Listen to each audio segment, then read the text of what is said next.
tere kõik meie armsad kuulajad, tere tulemast taas kord kuulama meie eriliste elamuste podcasti. Mina olen Kadri, minu kõrval on siin teine saatejuht Karmen ja meie vastas istub täna üllatus, üks väga-väga armas inimene, superaktivist, multitalent, Anni Rahula. Tere tulemast, Anni!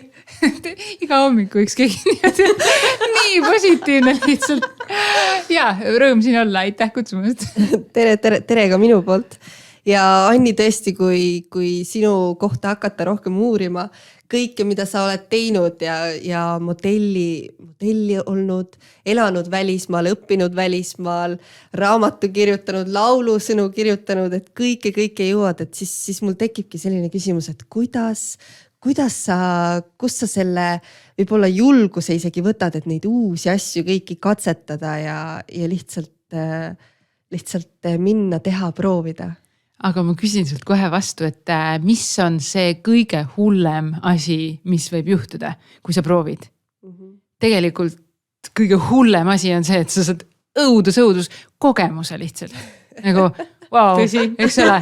Et tegelikult, miks me ei lähe tihti asju tegema, me mõtleme, et midagi juhtub halba, sellest mitte midagi halba tegelikult ei juhtu. Ja ei, see on väga õige, aga ma lihtsalt ise omast kogemusest tean. Mul lähevad kohe alarm bells lähevad käiku, et aga ma ju ei ole selles võib-olla nii pädev või äkki mida keegi teine jälle arvab ja saad aru, et kohe tekib nagu see hirm jälle on ja... See, mida keegi teine arvab, see on nagu minu arvates juba peaks selge olema, tõstame selle aknast välja, eks ole. Aga see hoiab tagasi, ma saan aru, sest sa vaatad, see inimene teeb seda, et ta oskab kindlasti väga hästi. Aga tihti on need inimesed, kes ise on veennud ennast, et nad on väärt alustamist, alustavad. Ja tihti need on täpselt samasuguses kohas kui meie või siis isegi samm tagalpool, aga nad usuvad sellesse, vaata. Et see ongi juba see, kus nagu, kas ma tahaks alustada? No, tahan. Ja ma elan eeldatavasti ühe korra, eks ole, kui ma praegu ei alusta, kas ma üldse alustan, kas ma üldse proovin seda asja, sest mina usun, et mingid asjad on mingites eluetappides läbi proovitavad, et midagi võib-olla et võid 80-aastaselt hakata balletti tantsima, eks ole, aga võib-olla on mõistlikum seda väiksemana ära teha, eks ole. Ja nii edasi, eks ole. Et siis miks mitte, kui sul tuleb mul on ka nimekiri asjadest, mis mul on nagu veel ees, eks ole, mingi siuke dream list nii-öelda, aga need ootavad õiget aega ja see on ka okei. Ma just tahtsingi küsida, et kas sul on nagu mingisugune 3 aasta plaan, 5 aasta plaan, eesmärgid, et kas sa näiteks, ma ei tea, 5 aastat tagasi, kas sa siis kujutsid ette, et sa oled siin, kus sa praegu oled ja nii palju asju juba saavutanud ja teinud ja olnud nii aktiivne jalgpalliga tegelikult. No kõik, mis sul tegelikult ju on, et kuidas sul see nii-öelda see protsess käib, et kas sa teedki väga kindlad plaanid? No jalgpallikohtuniku ametiga oli see, et ma lihtsalt nagu mõtlesin, et kus ma saaksin jalgpalli sees olla, sest ma olen nii palju seda jälginud, eks ole, olen nii palju kursis. Ja siis tuli see jalgpallikohtuniku amet, see oli äkki 13 aastat tagasi. Ja ma selle juures ütlen küll ära, et ma võtsin nagu selle tee, käisin seal koolitusel, hakkasin mänge tegema ja siis mõtlesin, et aga kauaks seda on, vaata, et proovin ära, eks ole. Nüüd olen siiamaani, et on 3 rahvusvahelist mängu oli eelmine kuu, käisin kogu aeg välismaal, et nüüd see kuu on ka üks välismäng juba kindel, kus me läheme. Et see on ka okei, vaata, kui sa võtad mingi sellised asjad, eks ole, aga eks mul natukene vist on küll, mul on mingi visioon küll, kus ma tahaks olla, milline ma tahaks olla. Ma ei pane sinna täpselt selliseid asju, et ma ei tea, ma pean omama näiteks seda kiiret autot, eks ole, või teab, mis, ma ei tea, uhket garderoobi. Need on täiesti teisejärgused asjad, aga mingisuguse vabadus võib olla seal listis, eks ole, mingisugustel erinevatel tasemetel enda harimine ja nii edasi. Sellised asjad mul on kindlasti ja ma samas ka nagu liiga palju ei võrdle seda, et kus ma nüüd tänaseks olen, et ma kujutasin ette, et ma olen seal, kas ma nüüd jõudsin sinna. See on nagu kogu aeg sa seda nii-öelda unistust või eesmärki sa vaikselt jooksvalt muudad, eks ole, sul tekivad teised huvid ja nii edasi. Et ma ei ole nagu, ma olen natuke siuke, mul abikaasa ütleb, et sa oled ikka siuke võimatu lillelaps, vaata. Et käid, hõljud ringi ja mingi tahaks seda teha ja siis teed, eks ole. Et tema on hästi konkreetne, eks ole, tema muusikas olnud sünnist saati, eks ole. Ta on seda muusika asja mingil määral, jalgpallikohtuniku amet ka tal, eks ole, hobina kõrval, aga ta on nagu muusikas olnud sünnist kuni praeguseni. ehk siis mina olen siis natuke siit ja natuke sealt ja see on minu loomus, et mind huvitavadki erinevad asjad proovida ja ma ütlen sedasama lauset, et kui me ükskord elame, siis võiks ju proovida neid asju, mis meid nagu süda kõnetab, on ju, mis asju, et. Ja seda on nii inspiratsiooni rohke on seda kuulda, et sul, ma näen, su silm särab ja see tundub täpselt selline, et sa eladki siin praegu ja hetkes, et mitte liiga kauges unistustes või nagu me tihti teeme inimestena, et meil on mingisugune hästi suur eesmärk ja siis kui me selleni veel ei ole jõudnud, siis võib ka väga kiiresti tekkida see tunne, et aga kuidas ma sinna üldse, kas ma üldse jõuan ja siis hakkabki kõik see nagu hirm ja kõik need hakkavad siin nagu maha suruma. Erinevates eluetappides, nagu sa ütlesidki, ongi sul sellised erinevad eesmärgid, erinevad unistused on ju. Aga sealt unistuste teemast korra tulles reaalsuse teemasse on ju. Ja sa just mainisid on ju, et sina reisid päris palju, eks ole, jalgpallikohtuniku ametis. Abikaasa reisib sul ka väga palju bändiga, eks ole. Ja lisaks on teil väike armas tütar.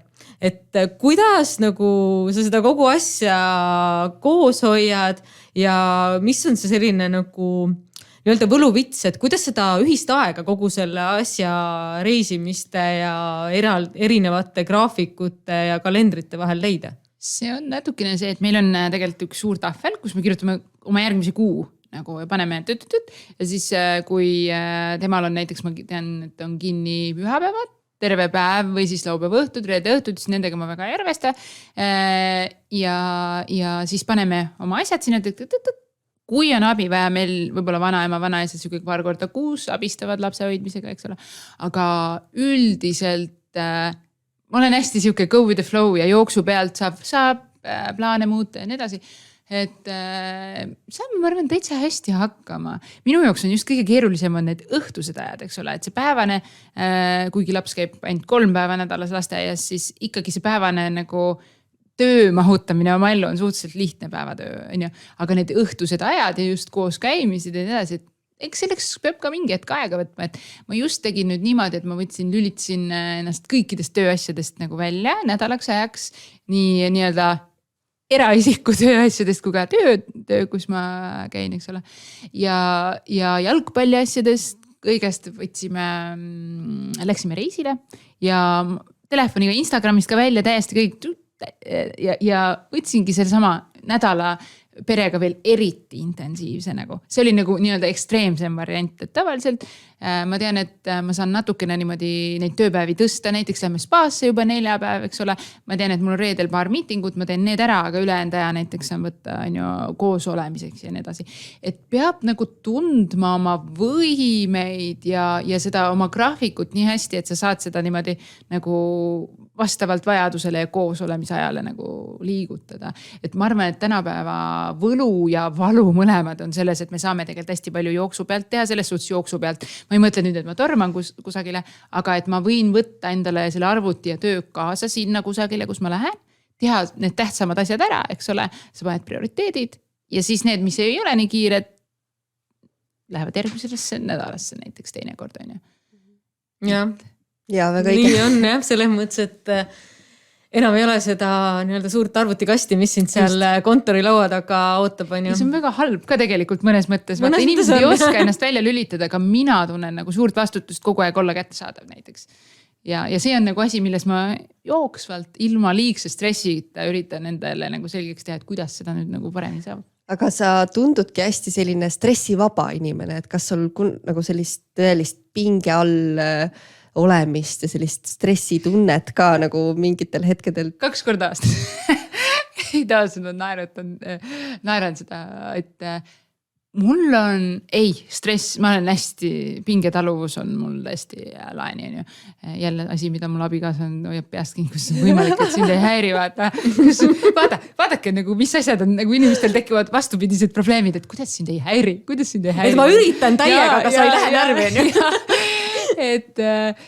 Aga mul on kusagil 2 korda aastas siuksed, et ma nutan näiteks, et ma näiteks olen väsinud ja siis lihtsalt nutan ja tead, issand, see läks nüüd nii, haletsen endast välja, eks ole, ennast, muidu üldiselt nagu ei haletse, aga sa võtad selle järelikult oli vaja midagi. ja lased selle täieliku pinge kõik välja ja restart ja minekut uuesti selles suhtes, et tükid kokku et see on tegelikult, ma olen nüüd vaadanud viimased aastad, see on tõesti 2 korda aastas on nagu siukest nagu mingisugune siuke tund, võib-olla kuni päev, siukest nagu restardi hetke, sa juba tunned selle ära, et nüüd on vaja kuskil nii-öelda võtta see. On see mingisugune konkreetne hooaeg või mingi konkreetne kuu, kus nüüd on alati see hetk, kus tuleb see restart nagu teha? See vist on kevadel ja sügisel, kui ma hakkan mõtlema, et mul just oli siuke nädal tagasi niimoodi.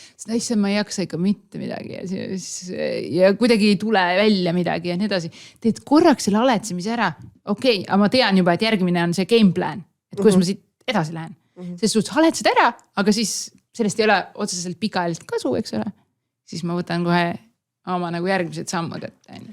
No tavaliselt on inimestel selliseid võib-olla down päevi 2 korda kuus, mitte 2 korda aastas. Nii et seda on nagu, ma räägin sinust õhkab sellist positiivsust ja selline väga jaatav ellu suhtumine. Kui vaja on, miks mitte? Kui sa toimid nii, palun, pane aga käiku, on ju. Lihtsalt nagu ongi. Ja muidugi. Täpselt, mis toimib? Ma üldse ei ütle, et see on õige. Absoluutselt mitte. Iga inimene tegelikult on kuidagi mingi süsteemiga, oma programmiga nii-öelda jookseb ja mõni vajab restarti tihedamalt, see on väga okei. Pluss vaata, kui sa liigud, jooksed näiteks, minu töö on spordiga. Ma arvan, et see võtab selle kogu selle stressi ka omakorda nagu võib-olla maha rohkem kui võib-olla keegi, kes üldse trenni või vabas õhus nii palju näiteks ei liigu või midagi sellist. Ja ei, see on nii õige. Aga sellega ongi jällegist see, et kui sul on see iga kuu need halvad päevad, et siis see muutub nagu tsükliks, et siis see võib nagu jällegist nagu, et kas sa saad sealt tõesti nagu, et see rebirth nii-öelda nagu sina ütled, on ju, või siis sa oledki ikkagi selles mingis negatiivses kogu aeg. Aga nagu... ma teen kohe challenge vastu. Aga vaata, millest meil tekib julgus ja nii edasi, see tekib kogemusest, et sa saad sealt nagu välja ja nii edasi, eks ole, või et sa julged, lähed esinema näiteks suure publiku ette, küll pani kohe lostu lauda, et lähed, žestikuleerin hästi palju, vaata elava inimesena, et sa lähed rahva ette esinema, esimene kord nii närvis, eks ole, teine kord mul eelmine kord täitsa õnnestus, eks ole, või ei õnnestunud, ma proovin uuesti, eks ole, ja järjest programmeerid enda sisse, et see läheb järjest lihtsamalt sul, sa oskad seda ja nii edasi.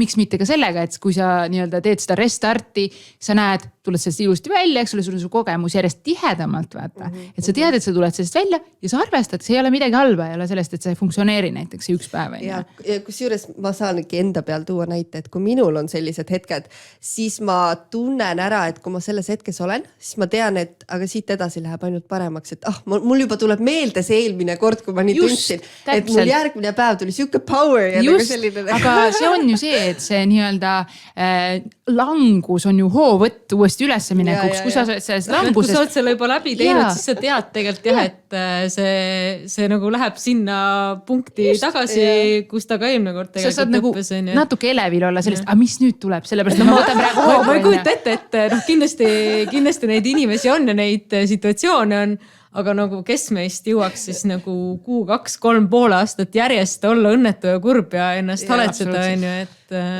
Siin ruumis selliseid inimesi ei ole. Ma nii palju võin Kadri kohta öelda, et ta on ka üks kõige entusiastlikum ja positiivsem inimene üldse, nii et... Ei, ma tänan.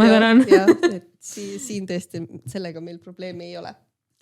Aga kui rääkida nüüd ka promote'ist, kus sa praegu töötad, kas sa ise äkki tutvustaksid nagu lähemalt, et ma mõtlen just kuulajatele, et mis promote üldse on, selline platvorm, eks, et millega ta tegeleb? Jaa, ühesõnaga 2 aastat ma juba töötan sellises ägedas idufirmas, mis siis viib kokku turuündajad influenceritega, kes justkui nagu armastavad nende brändi ja väga tahavad siis koostööd teha. Et selle asemel, et ma ei tea, võtad turundajana telefoni, hakkad otsima neid sisuloojaid ja siis kirjutad ja siis tingimused ja nii edasi, see arutelu, eks ole, venib hirmsast pikale ja ei ole ka kindel võib-olla, kas sa leidsid selle täpselt selle, eks ole. et statistikat sa võib-olla võid screenshot'ida kaudu küsida ja nii edasi. Aga me oleme siis selle niimoodi lihtsamaks teinud, et turundaja paneb üles kampaania ja siis erinevad influencerid äpis vaatavad, näiteks see on mu lemmikbränd või see on midagi, mida ma hästi palju olen kasutanud ja siis nad kandideerivad. Kandideerides nad siis kirjutavad, mida nad tahaks teha selle koostöö raames, kui turundaja on näiteks vabad käed jätnud. Siis igasuguse infoga on varustatud see platvorm, et näiteks mis ta jälgijaskond on, ütleme niimoodi, et on need nooremad, vanemad, meesterahvad, naisterahvad, ehk siis see turundaja saab teha oma valiku lähtudes juba igasugusest statistikast ja samamoodi juba tegelikult teab, et see sisulooja väga tahab nendega koostööd teha. Ehk siis ei ole seda edasi-tagasi põrgatamist. Platvormi kaudu nad saadavad veel pärast pildid kinnitamisele, seal ühesõnaga jääb hästi palju sellist ping-pongi jääb ära.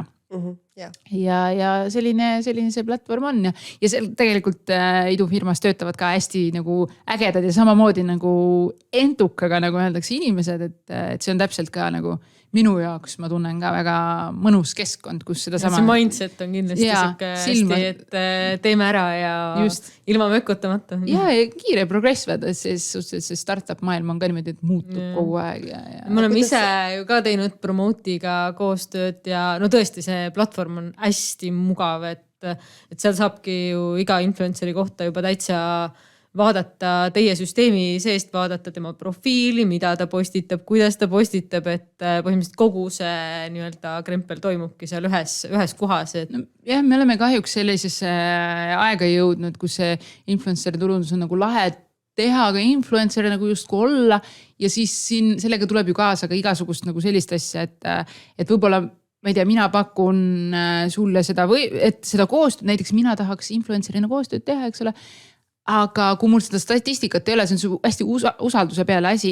Ehk tegelikult võib-olla ma olen elanud pool elu Austraalias, mul on Austraalia jälgijaskond 95% ja tegelikult ettevõte just kui tegutseb näiteks ainult Eestis, et ta heas usus võib seda teha, eks ole, või küsida screenshot'e, ma olen kuulnud ka photoshopitud screenshot'idest, eks ole, jälgijaskonna osas, aga kui meil nagu otse tulevad platvormile sealt Instagrami kaudu, et siis sa saad nagu selles kindel olla, sest et muidu no kui on, igas asjas on tegelikult selliseid inimesi, kes võib-olla tahavad natukene nagu kiiresti kuidagi kuhugi jõuda, eks ole, shortcut'id ja asjad, et teoorias võiksid, me tahame, et mõlemal poolel oleks võimalikult lihtne, nii influencer'i kui ka turundajate poolelt ja see on metsikus kasvutrendis praegu naguni ikka veel kogu aeg kõik ootsid, mis saab influencer'i turundus, kas peaks proovima ja läheb ja järjest kasvab pöörases tempos, et mis numbriteni pidi maailmas see influencer'i turundus nagu jõudma 2028, eks ole, see on juba 2021 juba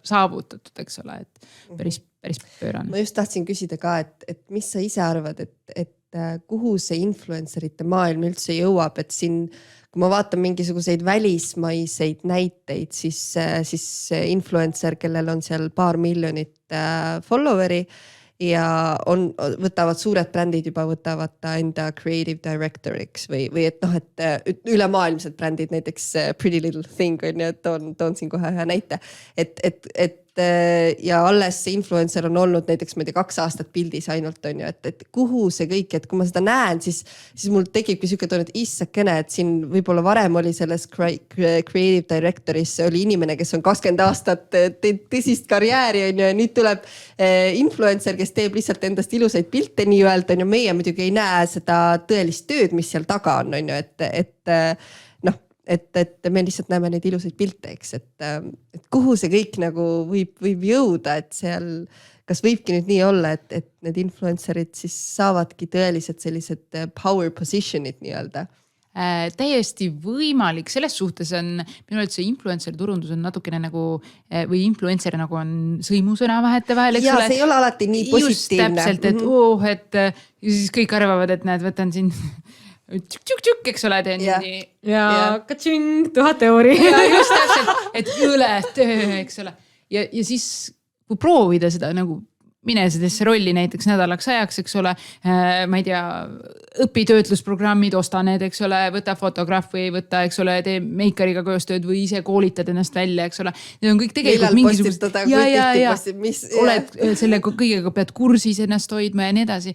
Sõitma, ma ei tea, teise riigi otsa, et leida see mingisugune koht, kus sul seal on. Tegelikult seal käib nagu nii palju loometööd ka veel lisaks nagu juurde, eks ole. Ja ma arvan, et siin on kindlasti ka see, et noh, kui me siin võib-olla paar aastat tagasi vaatsime, siis Eesti influenceri maastik ei olnud kindlasti veel nii kirju kui praegult, et eks mingi hetk nad hakkavad kindlasti ka omavahel konkureerima, et, mis on positiivne ja kindlasti ettevõtetele tähendab see nagu paremat kvaliteeti, aga lihtsalt, et see pingutus ongi nagu suurem, et enam ei saa lihtsalt nagu suvalise pildiga kuskil kapinurgas, ma ei tea, vannitoast tehtud ja mingit sellist tulemust on ju. Absoluutselt, ma olen hästi nõus ja ma arvan tegelikult, et need nii-öelda influencerid osad on tegelikult nagu nad on suurepärased loomeinimesed või nad kirjutavad ülihäid tekste või tõesti mõni teeb nagu põhimõtteliselt sulle filmi kokku, eks ole, midagi, mida sa kunagi tegid, keegi läksid kinno vaatsid, on ju. Aga inimesed nagu harivad ja oskavad ja miks mitte siis, et nad on creative directorid kusagil. Et see kõlab natuke nagu või tundub võib-olla, ma saan aru sellest, et see natuke ebaausana, et oot, mina nüüd õpin ja näen vaeva ja nii edasi. Sa ei saa öelda, et neil inimestel tegelikult, kes kuhugi on viinud, et neil ei ole mingit annet, eks ole. Ükskõik ja vaat seal ongi see, et kas see on, ma ei tea, OnlyFans või mingid asjad, et kas seal on, no inimene, see on tema jaoks, eks ole, see on, mina võib-olla sinna ei lähe, aga keegi läheb ja teeb ülihead tööd selles nišis näiteks, eks ole. Siin on väga palju selliseid näiteid, nagu, et ma ei pea nagu mõistma või tegema nagu kõiki neid asju, et tunnustada nagu inimesi, et nad oma nišis teevad näiteks, ma ei tea, head tööd. Ja muidugi on ka ikkagi see, et panna ennast nii-öelda sinna nii-öelda välja maailmale on ju kõike seda jagada. Saad kogu aeg pum, liidakaid. Ja, tegelikult see ei, me küll kui siin nii-öelda jälgijad või need nagu vaatlejad, et meie võtame seda nii iseenesest võistetavana, et see on nagu nii kerge ja nii lihtne, et aga täpselt, mine siis tee ise, tee paremini. Ja samamoodi tegelikult, kui öelda, et keegi on siin ülbe, nii edasi, influencer või kes iganes, sul on valik temaga mitte koostööd teha või siis mitte jälgida, mina ka soovitan kõikidest unfollow panna, kes tekitavad sinus halba tunnet, see on nagu enda kaitsmine ka. Aga samas ka muusikud nagu või võtame näitlejad, et seal on ka raskemaid persoone, eks ole. Seal on ka keegi, kes käib niimoodi, et mulle ei sobi see ja mulle ei sobi see. Ja see on igal pool, aga eriti influenceritel jääb nagu see silma, sest nad on kogu aeg silme all. Täpselt. Neil on pigem jah, et iga väike asi kohe keeratakse. Jälle teed midagi valesti. Kogu aeg. Sa oled lihtsalt nagu pildis. See jääbki rohkem. Et ongi tänapäeval selles mõttes, et tegelikult need on ju, võib ju võrdusmärgi tõmmata siin igasuguste celebritite ja kuulsuste vahele, et avaliku elu tegelased. Ei see on põnev maailm ja seda täpselt see influenceri turundus, et ma arvan, see on tõesti miski, mida on tulevikus aina rohkem ja rohkem vaja. Tundub nii, täpselt. Mina isiklikult usun ka sellesse, me oleme Karmeniga siin terve selle aasta jooksul nagu rääkinud, et see on nagu see koht, kuhu me panustame ja millega me edasi läheme. Et vähemalt siin see aasta, järgmine aasta tundub, et see on see koht. Absoluutselt. Ja ma näen ka järjest enam brände, kui Eestis natukene ikkagi ollakse mingi aastake 2 maas, et näiteks mingid pikaajalised koostööd nagu järjest enam tulevad nüüd Eestis pilt asjad, mida tehti üliammu on ju mujal lääne pool just ja sellised asjad nagu ses suhtes on tore, et seda asja paremini tehakse minu arvates ka tegelikult ka turundajad mõlemad nagu on ära natuke solkinud seda kogu asja, et kui sa pakudki täna oma seda toodet ja X inimene pakub järgmisel päeval sama toodet, sa vaata natuke feed'i on ju, et need on konkureerivad tooted, influencer peaks ise teda otsust tegema, aga turundaja võiks natuke jälgida, mida ta teeb ja kes täpselt võiks see kõneisik neil olla. Jah, väga õige. Aga kui me nüüd tuleme nüüd jälle rohkem nagu sinu juurde. Aga palju, kui sobi. All about me. et ja rohkem saada ka sind tundma, et kas sa ise oled hästi selline aktiivne, eks, ja sulle meeldib reisida ja sulle meeldib sporti teha, et aga kui sul on nüüd valida näiteks, kas sa teed mõne spa-puhkuse või sa lähed näiteks kuskile matkale või sa lähed hoopis restorani teidile, et mis oleks nagu sinu mingisugune selline valik? Kas ma pean valima või? Ma teeks kõik erineval nädalal, erinevaid asju. Ma olen ikkagi see, kellele hullult meeldib erinevaid asju proovida, eks see on see sama, millest me räägime. Kas sul on äkki siukene näiteks mingi elamuste bucket list näiteks, et mida sa kindlasti tahaksid proovida, mida sa ei ole võib-olla proovinud? Mul abikaasa pani tegelikult endale kirja igasugused asjad, ma ei tea, tahab kus ringrajale minna, mingi tahab NBA käia vaatamas edasi, kusjuures mul on ka selline nimekiri vist tehtud kusagil, aga võt, sa paned paberile kirja, paned sahtlisse ja siis mingi aasta pärast tõmbad, tegin seda, eks ole. Et ma nagu ülitugevalt selle poole ei tööta, et ma pean need asjad ära tegema. Aga kindlasti, kui ma nüüd istun nagu maha ja mõtlen, siis on väga palju asju tahaks teha. Ja mina näiteks hirmsasti tahaks mootorrattaga sõita. Ma kunagi nooremana sõitsin ja siis see on selline asi nagu mäletan, vist käisin veel balletikoolis, kui ma sõitsin mootorrattaga. Ühesõnaga, see on nagu hea kontrast. Ma kujutan täiega vaimusilmas ette, et see potška kuskil tuules lehvimas. et ma olen alati nagu selles suhtes hästi kontrastne olnud oma tegevustes ka, et näiteks ma tahaks hästi motokrossi ringrajale minna. See hullult näiteks selline asi, mida ma tahaks teha samamoodi autoga võib-olla ringrajale minna. Mulle meeldib matkata kõik need asjad, aga restorani ka ja vahepeal on hea ennast poputada kuskil spaas, eks ole. See on võib-olla see koht, kus ma tegelikult järeleandmisi kõige rohkem annan, et ma endaga ei tegele eriti palju just selle lõõgastuse poole pealt. Et ma olen sündinud niimoodi aastase vahega, et mul on vanem vend ja noorem vend nagu aastase vahega. Ehk siis ma olen alati olnud inimestest ümbritsetud. Seda üksi oleku aega ei ole mul eriti palju olnud. Ja sellepärast ma ei tunne seda vajadust liiga palju ja võib-olla sellepärast ma ka enda eest nagu ei ole harjunud, et ma vaatan alati, et kõik suurel pundil oleks okei, on ju. Ja see juba suhteliselt nagu, sa pead jälle tundma seda ennast, kus sa tuled, eks ole, mis su vajadused on ja nii edasi. Et üksikul lapsel on kindlasti täiesti teine suhe eluga kui minul, eks ole. Et sellepärast võib-olla ma ei tea, näohoolduses võiks käia, et ma arvan, ma ei julge naistele öelda, kui vähem seda teen. Ma ei mäleta, millal ma viimati käisin. Ma värvisin oma küüned punaseks, nüüd meil oli mingi 2 kuud tagasi, 5 aastat enne seda värvisin küsin. Mitte, et ma enda eest ei hoolitseks, aga kui mul on valida, kuhu panna see aeg, siis ma tihti nagu teen selle valiku näiteks perekahasuks või mingi muu asja. Et muidugi ma laseks ennast poputada. Terve päev näiteks. Ma võtan selle kõik sisse 1 päeva jooksul ja siis jälle mingi 3 aastat.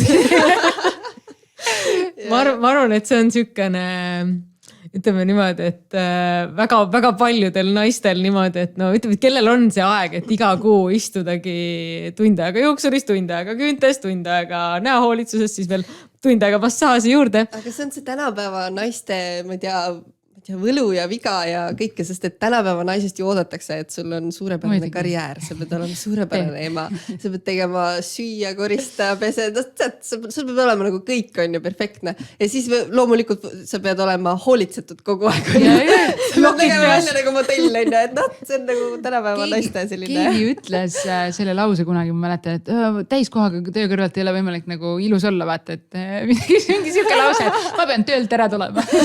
Kuskil meedias oli nagu hästi lõbusalt pandud. Natuke hakkad mõtlema, et et kui tahaks võib-olla perfektne olla, aga mina nagu nii ammu ja taga seda perfektsust, eks ole. Aga sa pead olema nagu kaval mingil määral ka, vaata. Mina, kuidas ma ennast vormis hoian, minu hobi, jalgpallikohtuniku töö nõuab minul sportlikust, eks ole. Samamoodi see maandab pingeid, eks ole. Ehk nagu mul on hobi, mis mind nagu mul on mingi muu väljenda hoiab. Annab sulle ka seda energiat, saab sellest tagasi ka. Just. Selles suhtes oled väga õnnelik inimene, et saad nagu kombineerida neid asju. Aga kus juures rääkides siin tulles tagasi selle jalkakohtuniku ameti juurde, seda teavad kõik, et sa oled palliplatsil jalkakohtunik, aga mida võib-olla inimesed ei tea, millest sa võiksid meile veidi rääkida, et sa oled tegelikult palliplatsil ka muid asju teinud ja sa oled olnud ergutustüdruk. Issand, jumal, olen hea. Sa tead, ma hakkasin mõtlema, millest sa räägid. samm. Ei, räägi sellest ajast meile. See tundub väga põnev. Jumal, jaa, tõepoolest. Mida ma tõesti teinud ei ole? Mul tuli see mootorratta asi alles meelde nagu asi, mida ma ei ole 10 aastat mõelnud.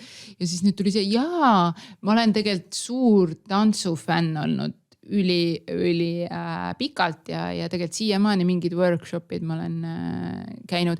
Aga jaa, ma olin seal Dance Acti tiimis, kes siis treenisid neid Kalev Cramo tüdrukuid kunagi.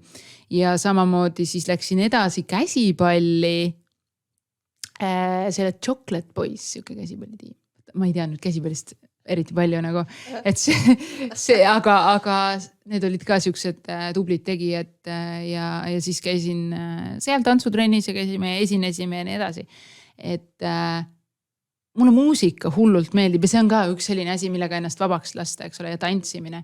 Ehk siis, jaa, näed, issa kui lahe, keegi tuletab mulle meelde midagi, mida ma üldse ei mäleta endast enam. Jaa. Väga kihvt. Aga sa oled, kui rääkides siis juba, ma ei tea, kõike, mis sa oled teinud, et sa oled ka kunagi siis Maltal elanud, on ju? Ja seal sa õppisid siis ülikoolis, nagu ma aru sain. Jaa. Ja mis sa seal üldse õppisid? Naljakas. Et asi, mis ei lähe üldse teemasse. Mulle meeldib olla, vaata, mitmekülgne ja nii edasi. Ma alustasin tegelikult rahvusvahelisi suhteid kommunikatsiooniga, nagu lisa oli kommunikatsioon ja siis ma olin seal 2 aastat õppisin, siis ma tulin tagasi Eestisse, lõpetasin rahvusvaheliste suhete baka Eestis ja siis ma läksin sinna tagasi elama, et rahvusvahelised suhted olid jah minu jaoks. Mulle tuli hästi lihtsalt tuli see rahvusvahelise suhete teema koolis ja siis ma mõtlesin ühiskond ja asjad, siis ma mõtlesin, et ma nagu peaks seda minema õppima. Ja mina olen ise siin Eestis õppinud seda TTÜs, et see oli ka nagu selline, kui midagi muud konkreetselt sul ei ole, siis ongi selline kommunikatsioon ja inimeste vahelised selline diplomaatia. Ma isegi ma mäletan, ma korra olen guugeldanud diplomaatide kooli. Ja. Aga see ei sinna. Aga pigem ma arvan, et mis siin võib-olla seal Paelus ongi see lihtsalt see mingisugune community või mingisugune selline suurem asi, et see on inimeste nagu suhete peal nagu üles räätud. Sest ma olen ju, kui me räägime, mitte et mingi ma olen nii tubli, aga lihtsalt ma teen liiga palju asju. Üks asi on, ma läksin õppima ju avatud ülikool, Tartu ülikooli psühholoogiat. Nüüd sellel aastal? Ei. Ammu aega tagasi. Siis kui mul oli töö ja üks magister parasjagu tegemises, siis ma mõtlesin, et nagu avatud ülikooli kaudu nädalavahetustel võiks ju käia ka teises ülikoolis. No muidugi, aga sa ikka seda ajaga muud teed. Üks asi minus on see, et ma olen ka suhteliselt kannatamatu mingites asjades. Ehk siis ma ei suuda vaadata või lugeda lõpuni raamatut, mis mind ei huvita ja nii edasi. Mitte, et psühholoogia mind ei huvitaks, vastupidi. Ma olen hästi palju psühholoogialasid raamatuid lugenud ja harinud ennast selles vallas, mu huvi on hästi suur. Ehk siis, kui ma läksin sinna õppima, siis ma nagu mingi 3 kuuga sain aru, et ma ootasin nagu, aga õpeta mulle midagi, aga õpeta. Ja siis need asjad olid mul läbi töötatud materjalid põhimõtteliselt enda vabast ajast juba ja ma tundsin, et ma ei saa sealt mitte midagi uut, et ma tulen ära, eks ole. Et see kindlasti oleks mingi hetk läinud nagu edasi sama, aga ma ütlesin, et mis ma siin lasen samal ajal nagu teist kooli, eks ole, et tegelikult teen seda ärikorraldusmagistrisse läksin nagu samal ajal, et siis jäi see katki. Aga see ongi täpselt see, mis sa rääksid, et go with the flow ja mida su sisetunne ütleb ja seda sa lähed. Lõpetamise pärast ei ole nagu... Ja täpselt paberi pärast ei ole ju mõtet. Ja ma arvan, et nagu nii sa said sealt mingisuguse kogemuse kätte. Et ma arvan, et see oligi nagu see võib-olla, mis sinu jaoks sellel hetkel oli see piisav. Ei, aga ikkagist, kui ma mõtlen nagu tagasi sellele, mida sa kõik oled teinud, sa oled, ma ei tea, laulu sõnu kirjutanud, et see on nagu nii kihvt, see on lihtsalt nagu vau, et see nõuab sellist nagu ikkagist sellist enese uskuve. Aga me tegelikult, ütleme nii, et kui me oleme erinevates asjades kindlasti andekad, eks ole, ja erinevates asjades, kui me paneme nagu juurde nii-öelda õpime, arendame ennast, siis me oleme võimelised tegema neid asju üldjuhul, eks ole. Et see sama spagaadiga, eks ole, mõnel läheb kohe maha, eks ole, teed natuke sooja, aga mõni peab vaeva nägema, ta jõuab ikka sinna, eks ole, et ma nagu olen hästi palju katsetanud asju, mõni asi nõuab minult kõvasti palju rohkem, eks ole, ja mõned nagu mina olen hästi loogika inimene nagu, tunnetan kähku ära, kas asi on loogiline minu jaoks või mitte, kui on loogiline, proovin. et siis jah, kuidagi on niimoodi läinud elu, eks ole, et ja samamoodi tegelikult meil oli abikaasaga üks projekt plaanis vahetult enne, kui ta Taukari bändiga alustas. Meil oli juba põhimõtteliselt kokkulepe ka inimesega tehtud, et teeme talle muusikat, järgi sõnad, asjad. Ja siis tuli mingi asi vahele ja siis praeguseks jäi jälle ikkagi ära, eks ole. Et need asju tegelikult nagu, need võimalusi ka nagu tekib ja kui ma näen mingit säravat inimest kuskil online'is või asja, et siis ma nagu vähemalt ütlen talle midagi head ja pane edasi. Mõnega võib-olla tahaks koostööd teha, kui sa näed, sul ei ole mõtet inimest kinni ka hoida, on ju. See on nagu halvas suhtes oled, et nagu ei panusta, aga ikkagi võiksid kõrval olla. Ei, no loogiline. Ja. Aga kuidas, kui tulla nüüd jälle, ma natuke siin teemadega hüplen igale poole. Natukene nagu mina. Natukene vist jah. Aga et kui tulla siin näiteks kingituste juurde tagasi ja teie pere juurde, et kuidas teil näiteks tuleb isadepäev varsti, et kas on ka mõtteid, et kuidas üllatada? Mis kuuga see on? Ma mõnda leidest vaata. 14. november. Ei, tegelikult ma tajusin, et ta ei ole nagu kohe täna, aga jah, ma töötan umbes kuu kaupa vaata, et kuu lõpus ma vaatan järgmise kuu asjad. Aga see on midagi ägedat peab tegema nagu selles suhtes, mul mees hindab hästi palju aega, ehk siis midagi sellist koos tegemist, et ta on hästi koos tegija ja perega oli, et midagi sellist. Kindlasti teeme talle lapsega mingisuguse hommikusöögi, mul laps armastab ka süüa teha ise. Ehk midagi sellist alustame sealt, millegagi me peame teda üllatama, see on kindel, see on nagu traditsioon. Üldjuhul selline hommikusöögi üllatus, ma arvan, et see võibki olla nagu ja tore hommikupoolik koos on ju ja hommikusöök. Eriti veel sellepärast, et tavaliselt mina magan kauem. Siis lõpuks saame teiega, et kus sa jaksad nii palju magada? Üks asi, kust ma energiat võib-olla saan, on ka see, ma vaja mingi 10 tundi lihtsalt iga öö enam. Mul on täpselt sama, reaalselt. Ja ma lähen õhtul väga vara magama ja ma magan ka nagu viimase hetkeni, kus mul on võimalik nagu magada. Et kuule, aga see ongi nagu see, vaata, tegelikult Anni, ma vaatan, et sa ütled, et sa ei käi seal kosmeetiku juures, on ju, aga sul on nii kaunis näonahk, et see ongi see beauty sleep, vaata, mis sul on vaja, on ju. Et see ongi see investeering endasse. Ja see ongi see klassikaline, vaata, vett tuleb ju, vett peab jooma ja magama, eks ole. Just, naised kuulsite nüüd neid tarkuseterasid. Pole ju vaja. Magic. Aga kingitustest veel rääkides, et ma tean, et sa räägid, et sa ei ole siuke inimene, kes viitsib draamat, seda mingite asjade pärast ei viitsi muretseda, et mõnikord lihtsalt, nagu me teame, see kinkide tegemine ja kingituste välja mõtlemine, et see on ka siuke paras peavalu, on ju. Et kuidas teie peres sellega on, et kes teil tegeleb sellega ja millised kingitusi sa tavaliselt valid ja mille järgi? Minu peal on need perekonnas, ma tean, et jõulud või mis iganes on tulemas minu peal. Aga hästi oleneb selles suhtes, et teinekord sa tead ette, teinekord ma olen see, kes mingi juunikuus on, see on sellele inimesele, ma ostan ära ja siis ma panen kusagile. Ma nüüd avastasin lapse ühe mänguasja, mis ma ostsin enne aasta oma spordiriiete kapist nüüd paar päeva tagasi, siis ma peidan ka neid ülihästi. Aga lõbus, vaata. Ja sellest ta nagu ei kasvanud välja, et aga selles suhtes muidugi on see, et kus sa lähed ja mina kunagi, ma mäletan, ma olin väike ja mingisugune siuke 8 niimoodi sõbrannade juures, me saime mingid kingitusi ja siis ma sain värviraamatu ja siis ma sain veel ühe samasuguse värviraamatu ja nemad samamoodi. Siis nad olid, kui nõme, 2 samasugust. Ja ma vaatasin, kuidas inimene saab nii mõelda, nii tore, et ma selle sain ja nii tänulik, et ma selle sain, eks ole. Mina olin hästi selline, et nii vahva, et samamoodi minu juures mingid kinkekaardid või asjad nagu, et jumala eest, kui inimene nagu, tal ei tule head nagu ideed, mida mulle kinkida ja kinkib mulle näiteks mingi kinkekaardi, super on ju, et kui ta tahtis mulle kinkida, ta muidugi ei pea seda tegema, aga ma näen, et ta nagu mõtles, mitte lihtsalt ei toonud mulle, ma ütlen mingi suvalise asja, mul on väga hea meel sokke saada, aga näiteks, et ta tuleb kingiks sokid ja siis sa oled lihtsalt mingi, aitäh, see kaapu nägu peas, et seesama, et kui mina ka võin vabalt lahendada selle kinkekaardiga näiteks, aga kui mul on mingi suur seos inimesega, loomulikult ma siis suunan, kinkisime kinkeka selle sama teie oma sellele.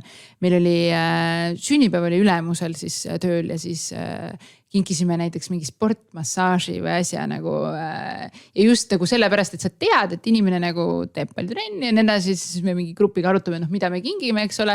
Et siis ta saab ise bookida omale sobivad ajad ja nii edasi, et selliseid lahendusi täpselt vastavalt nagu vajadusele otsid või mingi asi teinekord on peas, vaata selle inimesega seoses see, vaata. Ja, väga õige. Aga ma arvan, et siinkohal me hakkame lõpetama ja tahaksime väga tänada sind, et sa tulid meile täna siia külla. Ja suur tänu minu poolt ka ja et sul jätkuks ikka seda energiat, eks ole, neid kõiki oma toimetusi teha, siis meil on ka üks pisike kingitus sulle täna, kus sa saad siis valida endale selle, kas see on siis see näohoolitsus või on see midagi muud, on ju? Eks sa ise otsustad. Oi, väga tore, väga armas teist. Et saab... Aitäh! Saan nugis, ma pean elamusi veel korjama. Super ju! Laskmine, ma just käisin kirvest viskamas, nüüd oleks aega lasta. Ossa, see on täiesti selline, meil vist isegi ei ole sellist elamust, aga ma tean, ma nägin, meie Soome tiim käis ka kirvest viskamas ja siis ma mõtlesin, et issand, et see on täpselt selline asi, mida teha nagu mingi väga stressirikka perioodi järel, et kõik see... 2 korda aastat lähed siis kirvestus. Jaa, täpselt. No näed, kevadel sügisel. Siin ma nägin nagu tulistamist näiteks ja vaadake muidugi, kuidas ma vaatasin siin, et siin on lahe veiniõhtu, spa, lõõgastav terved floating, pehme online treeningprogramm, laskmine. Tavai, lähe! Ei ole tavaline. Kõlab nagu uus hobi ja mida sa saad nii-öelda jälle oma sinna... mis teil on see suur tahvel, eks ole, ja sinna lisada äkki mingisuguse nupukese. Ei, väga äge, aitäh. Ja aitäh tulemast. Aitäh.